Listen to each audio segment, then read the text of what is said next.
अॼु पाण शाइर हरी दिलगीर जी रचनाउनि में कहिड़ा वीचार समायल आहिनि उन्हनि जो ज़िक्र कंदासीं। जीअं त कल्ह पाण ॼातोसीं त शाइर हरी दिलगीर सिंधी शइर ऐं शाइरीअ खे पंहिंजे कलम सां मालामाल कयो आहे, पर हिन साहिब काके प्रभुदास तोलाणीअ जी जीवनी कहाणी कर्म योगीअ जी नसर में लिखी। इन खां सवाइ हिन साहिब मुख़्तसिर आत्मकथा चोलो मुंहिंजो चिक में लिखी पंहिंजे हयातीअ जो अहम वाक़िया ऐं हक़ीक़तूं रेशमी रूमाल में पेश कयूं। चोलो मुंहिंजो चिक में आत्मकथा मां दिलगीर साहिब जी हलीमाई ऐं ख़ाकसारी निमाया आहे। संदसि शाइरीअ जो मुख़्तसर जाइज़ो वठूं त उन में बेहद ख़ूबियूं नज़र अचनि थियूं, जे हिन रीत आहिनि। शाइर दिलगीर साहिब जे कलाम में हक़ीक़त निगारी आहे।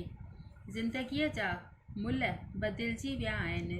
हिन जड़वाद जे ज़माने में पैसे खे वॾी अहमियत आहे।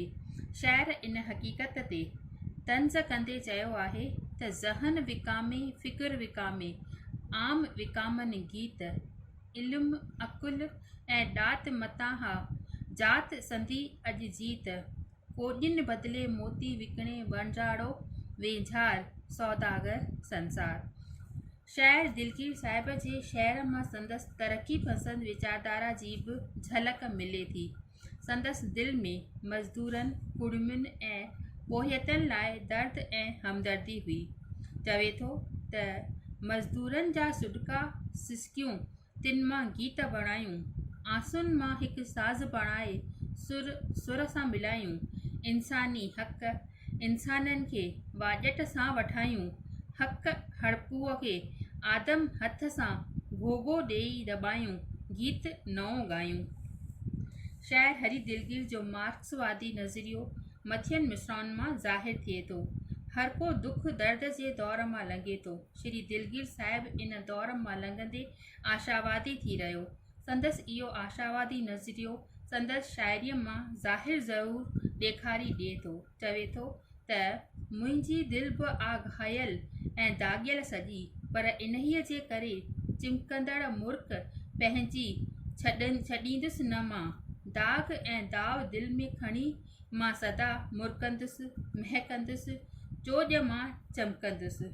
दुनिया जा दुख दर्द सूर सख़्तियूं सहंदे शाइर दुनिया मां फ़रार नथो थिए, पर आखे थो त हिन धरतीअ सां दिलि अथमि, हिते मोहींदड़ मुंड उभ में हिकिड़ो चंड आहे, पर हिते सव सव चंड। मथिय मिसरा में शाइर जो जमालतियूं पहलू बि उभरी बीठो आहे। चवे थो त रंग भरी हीअ दुनिया आहे, रंग ॼमाए वेंदासीं, मौज भरी हीअ दुनिया महफ़िल आहे, मौज मचाए वेंदासीं। देश जी आज़ादीअ जी हासिलात बैदि उमेदूं बरसवाब न थियूं आहिनि। शाइर इन हक़ीक़त खे तंज़ी नमूने पेश करे आखे थो त हुई उमेद त रोशन दिमाग़ पसंदासीं, ख़बर हुई न त चिबरा ऐं नांग पसंदासीं। शाइर दिलगीर साहिब मूज़ी शाहूकारनि ते तंज़ कंदे चवे थो त दमड़ीअ लाइ ॾियनि दम जेके, घणेई उहे अमीर दान ॾियनि था जेके, दिलि सां सेब ॾिठमि फ़क़ीर। शाइर बहरूपियनि खे बि छॾियो कीन आहे। हिन तंज़ मां लिखे थो त जग में घणेई दिलि जा खोटा, मुख जा साफ़ सचार, घणेई नाले मंझि दयालू कनि था अत्याचार। शाइर दिलगीर साहिब जे शहर में जमालतियूं पहलू बि उभरी बीठो आहे। आखे थो त चोॾींहं जी चांडाणा ॼण त इलाही आब, सारी राति शराब शाइर पीतो शौक़ सां। शाइर दिलगीर साहिब जा फ़िलसुफ़ाणा ख़्याल बि संदसि शहर में मिलनि था। जीअं त हू साहिब कंहिं जीव में मालिक जो मुशाहिदो माणे चवे थो त सभ में साईं थो वसे, साईंअ में संसार, सो पाईंदो कीअं पिरी जेको जग खां दार, सूरज किरणा धूप साॻिए सिज जूं सूरतूं, राणनि तुंहिंजो रूप सूरत सूरत में पसां। ॿिए हंधि शाइर इहो ई ख़्यालु साॻियो फरमाईंदे चवे थो त शाइर हर हंधि ऐं हर कंहिं में हिकु दिलबर जो दीदार करे थो। जीव ऐं ब्रह्म जो वर्णन कंदे हिन साहिब आखियो आहे त जल ते जिरकनि बुध बुधा उबरनि थियनि अलूप भर पाणी नित पाण में आहे शांत स्वरूप। इंसान रीतियुनि रस्मुनि जे बंध में बांधी आहे। इन ख़्याल खे शायदि दिलगीर साहिब नयनि इलामतुनि ज़रिए पेश कंदे चवे थो त अजल सूंहं जे ख़त अंदरि जिते आहे जीवन जो झरनो उते ई रिवाजनि रस्मुनि जो पेचरो टंगियल आहे। उन्हनि में अची आहे फाथो पखीअड़ो।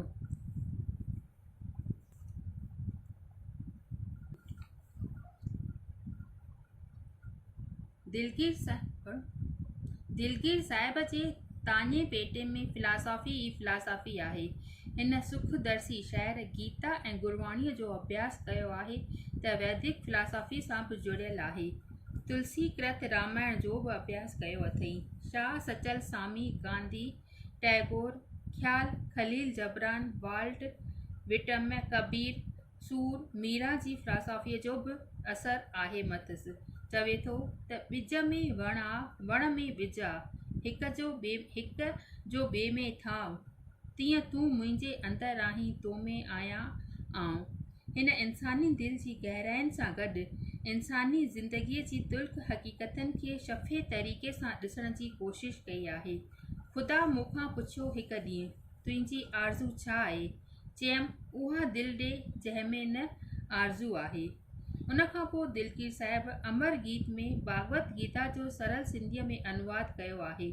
अमर गीत जूं कविताऊं सलीस रवानीअ वारी सिंधीअ में आहिनि। असलोकी गीता ऐं हिन गीता जी माना ऐं मतिलब में अनुवाद जे करे को बि फ़र्क़ु कोन पियो आहे। किथे किथे गीता जा श्लोक माना सां पिणु सम्झाया अथई।